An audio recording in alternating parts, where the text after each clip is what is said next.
তুই আমার ভালোবাসিস সে কথাটা আগে বলস তুই কেন? বলতে হবে কেন? তুই বুঝতে পারিস নি? আমি তোর মনের কথা কেমনে বুঝবো? তুই মনে মনে মন কলা খাইলে সেটা কি আমি জানতে পারবো? তার মানে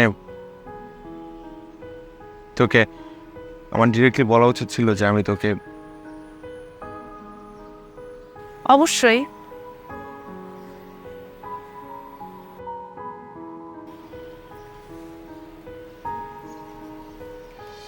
ঠিক আছে, আমি মানলাম যে আমার সিচুয়েশন হয়নি, আমি তোকে বলতে পারিনি, কিন্তু তানহা যখন তোর কাছে এসে আমার নামে কান ভারী করলো, তুই ওকে বিশ্বাস করলি?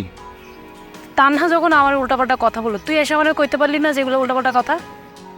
তুই বিশ্বাস করতি না, কারণ আমার সাথে ডিস্টেন্স হওয়ার পরই তো তুই ওর ক্লোজ হয়েছিস। তুই একটাবার আমার বলে দেখতি। লাভ নাই, কিচ্ছু হতো না। তুই কিভাবে জানোস লাভ নাই? তুই একবার বলে দেখছিস তো আমারে? বুঝতি না তুই।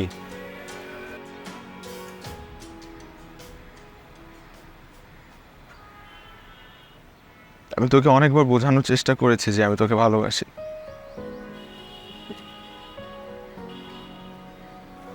But you ignored me.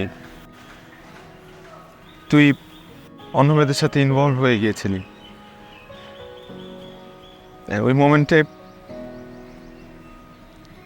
আমি তোকে ট্রাস্ট করা বন্ধ করে দিয়েছিলাম। তুই একটা মেয়ের ইমোশন কিভাবে বুঝবি? তুই কখনো বুঝিসনি, বুঝতে চাসনি, বুঝবিও না, কারণ তোর তো একটা হলেই হলো। তোর লাইফে একটা স্পেশাল মানুষের জায়গা তুই কখনো দিয়েছিস?